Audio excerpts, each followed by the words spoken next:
লোকেরা বলে যে পীর, যার পীর নাই তার পীর শয়তান।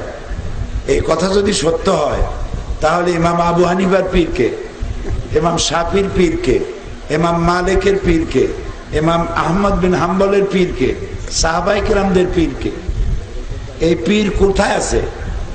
কোরআন শরীফের কোন শব্দ আছে পীর বলে, অথবা হাদিসে কোন শব্দ আছে পীর বলে? কারো উপরে ভরসা করে কোনো লাভ নেই, এগুলো সব ভুয়া। ওই যে যারা শোনেন যে কিয়ামতের ময়দানে অমুক পীর 10 লক্ষ 50 লক্ষ মরিদ নিয়ে স্লোগান দিয়ে আসবে, পুরাটা বানোয়াট। কিয়ামতে 50 লাখ মরিদ নিয়ে উঠবে, ও মরিদ পাবে কোথায়? ও মরিদের পরিচয় দিলে তো ও নিজেরই কি হবে ওর কোনো গ্যারান্টি নেই। কিসের মরিদ?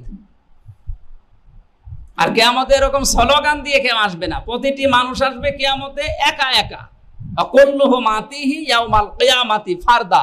প্রতিটি মানুষ, আল্লাহ বলেন সূরা মরিয়মের 95 নাম্বার আয়াত, 16 নাম্বার পারার 10 নাম্বার পৃষ্ঠা 15 নম্বর লাইনে আছে, শেষ নাম্বার রুকু। আল্লাহ বলেন কিয়ামতে প্রতিটি মানুষ আমার সামনে দাঁড়াবে একা একা। কয়জন? আপনি নিজে একা একা দাঁড়াবেন, সিদ্ধান্ত নিয়ে নেন যে আপনি একা দাঁড়িয়ে কি বলবেন। পীরের কাছে মুরিদ না হলে জান্নাতে যাওয়া যাবে না, এই চিন্তায় কোন পীরের কাছে কোন লোক যদি মুরিদ হয় এটা হারাম। আমি একটা কথা মাঝে মধ্যে বলেছি যে এক গিলাস পানি পান করতে কয়টা বিধান লাগে? 5টা। তো এক গিলাস পানি পানেরই যদি এত বিধান, তাহলে মূর্খ মানুষ দিয়ে বক্তব্য চলে কেমনে? তাহলে এসব বুজুর্গানে দিন দিয়ে বা পীর সাহেব দিয়ে ধর্ম চলে কি করে? যেখানে এক গিলাস পানি পান করতে 5টা বিধান লাগে, তাহলে বোঝা যাচ্ছে যে পৃথিবীতে একজন মানুষ ছিলেন যার নাম মোহাম্মদ সাল্লাল্লাহু আলাইহি সাল্লাম, তারই কথা মাত্র চলে, পৃথিবীর আর কারো কথা চলে না। এক ভাই বলছেন যে কোরআনে পীর ধরা আছে। কোরআনে যদি পীর ধরা হইতো তো কোরআনের প্রতি সবচেয়ে বেশি আমল কে করেছেন? রাসূলুল্লাহ। তারপরে সবচেয়ে বেশি কারা করেছেন? 4 খলিফা করেছেন। তারপরে আশরে মুবাশশারা করেছেন। তারপরে বদরে 353 জন সাহাবী করেছেন। ঠিক কিনা? এগুলো ব্যাপারে কোনো দ্বিমত আছে? তারপরে সাহাবায়ে কেরাম করেছেন, তারপরে তাবেঈনরা। নাকি আজকালকার যুগের লোকেরা রাসূলের সাহাবাদের চাইতে বেশি আমল করেছে? কোনটা বলবেন? কোনটা বলবেন? যে আজকালকার লোকেরা বেশি আমলদারি, বেশি ভালো আমল করে, আর সাহাবীরা কোরআনের উপর অত আমল করেন, এইটা ঠিক না? সাহাবীরা বেশি আমল করেছেন? বেশি আমল করেছেন, ঠিক কিনা? তাহলে যদি কোরআনে পীর ধরা থাকে, তাহলে রাসূলুল্লাহ সাল্লাল্লাহু আলাইহি ওয়াসাল্লাম সাহাবায়ে কেরাম এই আমলটা করবেন না? তো সেই যুগে কে পীর ছিলেন আর কে মুরিদ ছিলেন? যদি বলেন রাসূলুল্লাহ সাল্লাল্লাহু আলাইহি ওয়াসাল্লামের জামানায় পীরের দরকার, তো রাসূল চলে গেলেন, যখন ইন্তেকাল করলেন তখন তো পীর লাগবে। আবু বকর যেমন খলিফা, তো উনি তার সাথে পীরও ছিলেন কিনা? খলিফা প্লাস পীর, এরকম কি ছিলেন? হ্যাঁ, যে মুরিদ বানাইতেন না। বোঝা গেল যে এই যে সুফিবাদ, পীরতন্ত্র, যেটা সুফিইজম, এটা নবী সাল্লাল্লাহু আলাইহি ওয়াসাল্লামের জামানাতেও ছিল না, সাহাবায়ে কেরামের জামানাও ছিল না, তাবেঈনদের জামানায় ছিল না, পরে কয়েকশো বছর পরে শুরু হয়েছে। আর এতে এমন শিরকি, বিদাতি আর গুমরাহি আকীদার সংমিশ্রণ ঘটেছে যে প্রথম যুগে তারা আত্মার পরিশুদ্ধের নাম দিয়ে কিছুটা কাজ শুরু করেছিল যে আখিরাতমুখী হবে এর মাধ্যমে, কিন্তু দেখা গেল যে পীরতন্ত্র আজকাল সবচেয়ে বড় ইনকাম সোর্স। একটু তিনি আমাকে আবারও যুক্তি দিয়ে বলছেন যে আল্লাহ না করুক আপনার বাবা এখন অসুস্থ হয়ে গেছে, আপনাকে কলকাতা মেডিকেল হসপিটালে নিয়ে যেতে হবে। আপনি কি কলকাতা মেডিকেল হসপিটাল চেনেন? আমি জি ভাই, আমি তো চিনি না। বলছে তার মানে কি আপনি আপনার বাবাকে কলকাতাতে নিয়ে যাবেন না? আমি অবশ্যই নিয়ে যাবো। বলছে আপনি তো রাস্তায় চেনেন না, যাবেন কিভাবে? আমি আমার ড্রাইভার চেনে, তাকে বলবো কলকাতা মেডিকেল হসপিটাল নিয়ে চল, ও নিয়ে চলবে, ডাক্তার দেখিয়ে দেবো। উনি বলছে যে মাঝখানে ড্রাইভার ধরলেন, এটাই পীর সাহেব। ভাই যুক্তি চমৎকার নয়?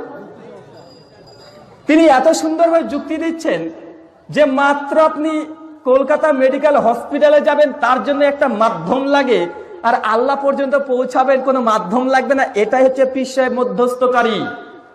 আমি বললাম যে দাদা আপনার যুক্তি কিন্তু চমৎকার, তবে আপনার যুক্তি থেকে আমার একটা প্রশ্ন উঠেছে। বলছে জি বলুন। আচ্ছা, আপনি যে দাবি করলেন যে স্থানে পৌঁছানোর জন্য যে জায়গা দেখেছে, দর্শন করেছে, তাকে ধরাটা অপরিহার্য, এটা তো যুক্তি। যে জায়গা চেনে, যে জায়গা দেখেছে, তাকে ধরতে হবে। আমি তাকে পাল্টা প্রশ্ন করলাম এবার, যে দাদা আমি সোজা মানুষ, সোজা বুঝি, আমি জান্নাত যেতে চাই আর জাহান্নাম থেকে বাঁচতে চাই, বলুন তো আমাকে কি করতে হবে? উনি তখন বলছে এই জন্যই তো পীর ধরতে হবে রে বাবা। আজি থাক, মৌলভী সাহেব এখনো বোঝেননি যে আমার উদ্দেশ্যে জান্নাত যাব আর জাহান্নাম থেকে বাঁচবো, আমাকে কি করতে হবে? উনি বলছেন পীর ধরতে হবে। আজি দাদা আপনি একটু আগে বলেছেন যে জায়গা চেনে, যে রাস্তা দেখেছে তাকে ধরতে হবে। তো পৃথিবীর কোনো জীবিত অথবা পৃথিবীর কোনো মৃত কোনো পীর স্বচক্ষে জান্নাত দেখেছে? জোরে বলুন। জাহান্নাম দেখেছে? আমি সে বেটাকে বললাম যে বাবা এবার তুমি বললে যে জায়গা চেনে, যে জায়গা দেখেছে তাকে ধরতে হবে। পৃথিবীর কোনো না জীবিত আর না কোনো মৃত কোনো পীর জান্নাতও দেখেনি আর জাহান্নামও দেখেনি, কিন্তু আমি এমন ব্যক্তিকে ধরেছি যিনি বিশ্বনবী মুহাম্মদ সাল্লাল্লাহু আলাইহি সাল্লাম সূরা বানী ইসরাঈল 17 আয়াত নম্বর 100, নাজম 53 আয়াত নম্বর 16-17, তাফসীর ইবনে কাসির উঠিয়ে দেখুন বিস্তারিত ঘটনা। আল্লাহ রাসূল মুহাম্মদ সাল্লাল্লাহু আলাইহি সাল্লাম আল্লাহ সুবহানাহু ওয়া তাআলা তিনি মিরাজে নিয়ে গিয়েছিলেন কি জান নাই? জান্নাত দেখেছি দেখেনি, জাহান্নাম দেখেছি দেখে নাই। জান্নাতের পথ চেনে কি চেনে না? জাহান্নামের পথ চেনে কি চেনে না? আজ হুজুর আমি এমন ব্যক্তিকে ধরেছি যে জান্নাতও দেখেছে আর জাহান্নামও দেখেছে, জান্নাতের রাস্তা বলে দিয়েছে, জাহান্নামের রাস্তা বলে দিয়েছে, তাই আমি এই ব্যক্তিকে ধরেছি। আমি কখনো জাহান্নামে যাব না, এর পেছনে চললে জান্নাত নিশ্চিত যাব, এর মধ্যে কোনো সন্দেহই নেই। আর আপনি এমন পীর ধরেছেন যে জান্নাত তো দূরের কথা, রান্নাঘরে কি হয় তাও বোঝে না, জান্নাতে কি হয় বা জান্নাতের রাস্তাটা দূরের কথা, পীর সাহেব যদি ঘরের মধ্যে বসে থেকে বাইরে কি হয় এই খবর তার কাছে নেই, আর উনি নাকি আমাদেরকে জান্নাত নিয়ে যাবে, এটা চূড়ান্ত মিথ্যা কথা। প্রথম কথা হচ্ছে যদি কেউ এই কথা বলে যে পীর ছাড়া জান্নাতে যাওয়া যাবে না, ওটা আটকা শয়তান। আবার কেউ যদি বলে যার পীর নাই তার পীর শয়তান, ও শয়তান। কোরআন তো আল্লাহ রাব্বুল আলামিনের জমিন থেকে উড়ে যায় নাই। কোরআন কি জমিন থেকে উড়ে গেছে? হাদিস কি জমিন থেকে উড়ে গেছে? কারোর যদি লাগে আল্লাহর ওয়াস্তে আপনাদের কাছে মাপ চাচ্ছি, আগে কথা বুঝবেন, তারপরে যদি ভুল বলি তাহলে তারপরে এসে বলবেন যে আপনি কোন কথাটা ভুল বলেছেন। আমার কথা হচ্ছে কোরআনে সরাসরি যেখানে আয়াত আছে সেখানে আপনি মানুষের কথায় কেন যাবেন? আপনি জান্নাত কিভাবে পাবেন? কোরআন আপনাকে বলছে, আপনি মানুষের কাছে কেন যাবেন? আর কতগুলো শয়তান, এই শয়তানগুলোকে আল্লাহ যে কেন জমিনে রেখেছেন আমার বুঝে আসে না। আল্লাহ রাব্বুল আলামিন তাদেরকে হেদায়েত দান করুন, বলুন আমিন। সূরা তাওবার 119 নম্বর আয়াত আল্লাহ পাক বলছেন, ইয়া আইয়ুহাল্লাযীনা আমানুত্তাকুল্লাহা ওয়া কুনু মা'আস সাদিকিন। এটা কিসের দলিল বলেন দেখি? পীর মুরিদের দলিল। যে আল্লাহ পাক বলছেন ইয়া আইয়ুহাল্লাযীনা আমানুত্তাকুল্লাহ, হে ঈমানদারগণ তোমরা আল্লাহকে ভয় করো, আর কি করবা? ওয়া কুনু মা'আস সাদিকিন। আল্লাহ বলছে দেখো তোমরা সাদিকিনদের সাথী হয়ে যাও। আমাদের পীর সাহেব হুজুর হলো সাদিকিন, বাস আমাদের পীর সাহেব হুজুরের মুরিদ হওয়ার জন্য আল্লাহ কোরআনেই নির্দেশ দিছে। কি বলেন? কত বড় জাহালতি, মূর্খতা সুলভ ব্যাখ্যা। অথচ এই আয়াতে কারিমের সাথে এই ধরনের পীর মুরিদির বা এই ধরনের বায়াতের, এই ধরনের সোহবতের কোনো সম্পর্কই নেই। আল্লাহ পাক বলছেন সাদিকিনদের সাথী হয়ে যাও। সাদিকিন কারা? মুফাসসিরিন ইকরাম সালাফেরা তো এটার ব্যাখ্যা দিবেন। সালাফদের ব্যাখ্যা হলো হুম আসহাবু মুহাম্মাদিন সাল্লাল্লাহু আলাইহি ওয়াসাল্লাম। সাদিকিন হলো সাহাবায়ে কেরাম। সাহাবায়ে কেরামদেরকে আল্লাহ পাক সাদিকিন বলছেন। আল্লাহ পাক বলছেন তোমরা সাহাবীদের মতো হয়ে যাও। তোমাদের আকীদা, তোমাদের আখলাক, তোমাদের মুআমালাত, তোমাদের আখলাক সবকিছু যেন সাহাবীদের মতো হয়ে যায়। সাহাবীদেরকে আল্লাহ সাদিকিন বলছেন। প্রত্যেকটি দোয়া শুধু আল্লাহর কাছে, শুধু আল্লাহর কাছে, শুধু আল্লাহর কাছে, কোনো উসিলা নাই। আর তিনি যদি উসিলাটা এত ভালো জিনিস হয়, উম্মতকে এটা মিস করাই যাবেন? তিনি আমি আল্লাহ হাল বাল্লাগ তো আরাফাতের ময়দানে বলে গেলেন কি, আমি আল্লাহর সব দিনে সব কথা কি বলে গেছি। সাহাবীরা সাক্ষী দিয়েছেন, সব বলে গেছেন। তো এখন যেটা আবিষ্কার হয়ে যায়, যেটা রাসূলুল্লাহ সাল্লাল্লাহু আলাইহি ওয়াসাল্লাম থেকে পাওয়া যায় না, কোরআন শরীফে নাই, এইটা আমাদের দিন হতে পারে না, এইটা আমাদের দোয়াও হবে না, এটা আমাদের কোনো ইবাদতও হবে না। মনে করেন পীরের কাছে গেলে পীর আল্লাহকে বলে দিলে আল্লাহ আমার কথা, পীরের কথায় আমার ভালো করে দেবে, আপনি মুশরিক, একেবারে আবু জেহেলের মতো মুশরিক। আপনি যদি মনে করেন পীর আল্লাহ এবং বান্দার মাঝখানে ওসিলা, মধ্যস্থ, মিডিয়া, তাহলে আপনি মুশরিক, আবু জেহেলের মতো মুশরিক। মানে পীর ধরবো আমরা আখিরাতে পরিত্রাণের জন্য, মানে জান্নাত লাভ করার জন্য, অথবা আখিরাতের যে মানে শাস্তি রয়েছে, আল্লাহর আযাব রয়েছে, আল্লাহর আযাব থেকে বাঁচার জন্য না। যদি এই কারণে হয়ে থাকে, এই অবজেক্টস এর জন্য হয়ে থাকে, মানে এই লক্ষ্যের জন্য হয়ে থাকে বা এই টার্গেটের জন্য হয়ে থাকে, তাহলে পীর ধরা ইসলামী শরীয়তের মধ্যে জায়েজ নেই। কারণ ইসলামী শরীয়তের মধ্যে আপনি কোরআন এবং হাদিসের অনুসরণ করলেই আপনার আখিরাতে নাজাতের বিষয়টি নিশ্চিত হয়ে যাবে। আপনি জান্নাত লাভ করতে চান, তাহলে আপনাকে কোরআন এবং হাদিসের অনুসরণ করতে হবে, আল্লাহ এবং তার রাসূলের দেয়া বিধানের অনুসরণ করতে হবে। আপনি মানে আল্লাহর আযাব থেকে নিজেকে রক্ষা করতে চান, তাহলে আল্লাহর বিধান আপনি মেনে নিতে হবে। আল্লাহর বিধানকে আপনি মেনে নিয়ে আল্লাহর বিধান অনুযায়ী নিজের আমলকে পরিবর্তন করতে হবে, নিজে আমল করতে হবে। আপনি মানে কঠিন শাস্তি, মানে হাশরের ময়দানের কঠিন শাস্তি, কঠিন অবস্থা এবং জাহান্নামের কঠিন শাস্তি থেকে আল্লাহ রাব্বুল আলামিনের পাকড়াও থেকে বাঁচতে চান, তাহলে আপনাকে অবশ্যই আল্লাহর বিধানের কাছে প্রত্যাবর্তন করতে হবে। এছাড়া আর কোনো উপায় আপনার জন্য নেই, এছাড়া আর কোনো রাস্তা নেই। আমার বন্ধুগণ, জাহান্নাম থেকে বাঁচার জন্য আর জান্নাতের রাস্তায় যাওয়ার জন্য মূলত একটাই পথ, যেটি মুহাম্মদ রাসূলুল্লাহ সাল্লাল্লাহু আলাইহি ওয়াসাল্লাম আমাদেরকে দেখিয়েছেন, সেটা হচ্ছে সুন্নাহর পথ। সুতরাং যদি মানে আপনি জান্নাতের জন্য চান, আপনি অপরাধ থেকে মুক্তির জন্য চান, তাহলে অবশ্যই আপনাকে সুন্নাহর পথে ফিরে আসতে হবে, প্রত্যাবর্তন করে আসতে হবে। রাসূলুল্লাহ সাল্লাল্লাহু আলাইহি ওয়াসাল্লামের দেখানো যে তরিকা রয়েছে, সেই তরিকা আপনাকে ফিরে আসতে হবে। আর সেক্ষেত্রে আপনি পীর ধরতে পারবেন না, পীর ধরা সেক্ষেত্রে জায়েজ নেই। পীর ধরার বিধান এখানে কোনোভাবেই বৈধ নয়, কারণ পীর আপনাকে এটা করতে পারবে না। পীর আপনাকে জান্নাত দেওয়ার অধিকার রাখে না, কারণ পীরের নিজেরই কনফার্মেশন নেই, নিজেরই নিশ্চয়তা নেই তিনি কি জান্নাত লাভ করতে পারবেন কিনা। তিনি আদৌ জান্নাত লাভ করার কোনো বিষয় মানে কেউ তাকে নিশ্চয়তা দেয়নি, তিনি কোত্থেকে জান্নাত দিবেন। একজন আলেম মুআল্লিম হলে কি লাভটা? আসমান জমিনের কুল মাখলুক, এমনকি গভীর সাগরের মাছ, এমনকি গর্তের পিঁপড়া পর্যন্ত আলেম যিনি মুআল্লিম মানুষকে ইলম শিখায়, তার জন্য আল্লাহর কাছে ক্ষমা চায়। যেই কেউ হোক না কেন, সে যতটুকুই সে মানুষকে শিখাক না কেন, ওই ব্যক্তির জন্য গোটা সৃষ্টি জগৎ আল্লাহর কাছে শাফাত করে, ইস্তেগফার করে, আল্লাহ ওরে আপনি মাফ করে দেন। কিন্তু পীর হইলে কি পাবেন? পীর হইলে কোনো ঘোষণা নাই যে পীরের জন্য কুল মাখলুকাত এই দোয়া করে। আর এগুলি ইরান থেকে পীর মুরিদের এই প্রথাটা আমাদের সমাজে ঢুকছে।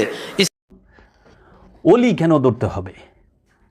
ওলি এর জন্য ধরতে হবে যে আমরা যেরকম শারীরিকভাবে অসুস্থ হইলে ডাক্তারের কাছে যাই না, আমরা শারীরিকভাবে শরীর যখন অসুস্থ হয়, যেরকম আমাদের হাঁপানির সমস্যা থাকলে, জ্বরের সমস্যা থাকলে, লিভারের সমস্যা থাকলে, কিডনির সমস্যা থাকলে, ডায়াবেটিসের সমস্যা থাকলে, প্রেশারের সমস্যা থাকলে এবং অনেক রকম রোগ আছে, ব্রেনের সমস্যা, চোখের সমস্যা, কানের সমস্যা, নাকের সমস্যা, জিহ্বার সমস্যা, যে কোনো রোগ শারীরিক রোগ হলে আমরা জাগতিক যে ডাক্তার, এমবিবিএস ডাক্তার কিংবা এফসিএস, এই এমবিবিএস ডাক্তারের কাছে আমরা যাই, ওনাদেরকে প্রফেসরের কাছে যাই, দেখাই চিকিৎসার জন্য, দেহটা যেন ট্রিটমেন্ট করে ভালো হয়।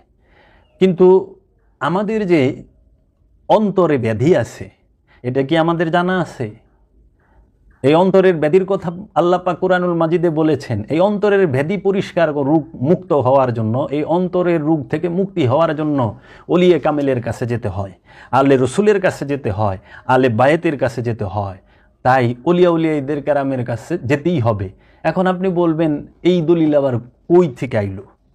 এখন আপনি কোরআন খুলেন, কোরআনের সূরা বাকারার অন্তরের ব্যাধি কি, অন্তর কাকে বলে, কলবকে অন্তর বলে। অন্তরের ব্যাধি কি? দেহের ব্যাধির কথা তো আমি বললাম, ডায়াবেটিস, সুগার, এইরকম প্রেশার, দেহের ব্যাধির কথা আমি বলছি। অন্তরের ব্যাধি কি? লোভ কি দেহের ব্যাধি না অন্তরের ব্যাধি? হিংসা কিসের ব্যাধি, দেহের না অন্তরের? অহংকার কিসের ব্যাধি, দেহের না অন্তরের? এই ক্রোধ দেহের না অন্তরের? কাম, সমস্ত এগুলো হচ্ছে অন্তরের ব্যাধি। কি অন্তরের ব্যাধি কি? লোভ, হিংসা, অহংকার, কাম, এই ক্রোধ, এই যে মোহ, এগুলা সমস্ত কিছু অন্তরের ব্যাধি। এজন্য আল্লাহ পাক কোরআনুল মাজিদে বলতেছেন, আমি দেখেন বাবা জাহাঙ্গীরের কোরআনুল মাজিদ থেকে হুবহু অনুবাদ, শব্দে শব্দে হুবহু অনুবাদ থেকে আমি পাঠ করে শোনাচ্ছি। সূরা বাকারার 10 নম্বর আয়াত, ফি কুলুবিহিম মারাদুন, ফি মানে মধ্যে, কুলুবিহিম তাহাদের কলবগুলির, মারাদুন ব্যাধি, রোগ, অসুস্থতা, সন্দেহ, কপটতা, হিংসা, শত্রুতা। লুগাতুল কোরআন রশিদ নোমানি অনুসারে। এখন কথা হচ্ছে এইখানে দেখেন মারাদুন মানে ব্যাধি রোগ, ব্যাধি বা রোগকে আরবিতে মারাদুন বলে।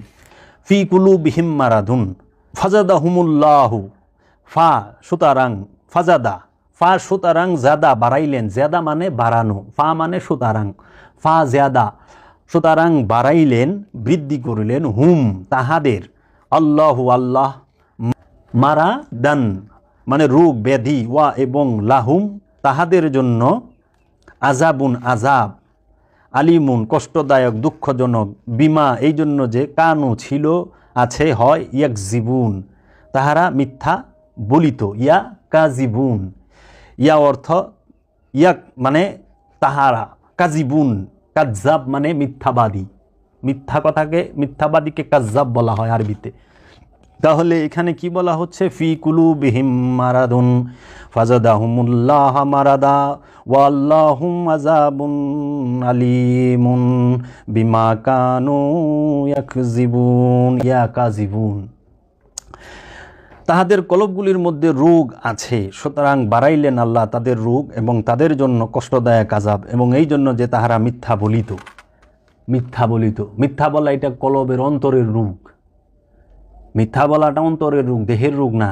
সূরা বাকারার 7 নম্বর আয়াতে যদি পড়েন আপনি, খাতামাল্লাহু আলা কুলুবিহিম ওয়া আলা সামিইহিম ওয়া আলা আবসারিহিম গিশাওয়াতুন ওয়া লাহুম আযাবুন আযীম, খাতামা মোহর করিয়া দিলেন, খাতামা শব্দের অর্থ মোহর, সিল, আল্লাহু আল্লাহ, আলা উপরে, কুলুবিহিম তাহাদের কলবগুলিতে, ওয়া এবং আলা উপরে, সামি এহিম তাহাদের কানগুলোতে, সামি এহিম মানে কানগুলোতে, ওয়া এবং আলা উপর, আবসারিহিম চোখগুলি, খাতামাল্লাহু আলা কুলুবিহিম ওয়া আলা সামি এহিম ওয়া আলা আবসারিহিম গিশাওয়াতুন ওয়া লাহুম আযাবুন আযীম, খাতামা মোহর করিয়া দিলেন, সিল মারিয়া দিলেন, আল্লাহু আল্লাহ, আলা উপরে, কুলুবিহিম তাহাদের কলবগুলিতে, ওয়া এবং আলা উপরে, সামিহিম তাহাদের কানগুলিতে, ওয়া এবং আলা উপরে, আবসারিহিম চোখগুলিতে, হিম তাহাদের, গিশাওয়াতুন পর্দা আবরণ, এই গিশাওয়াতুন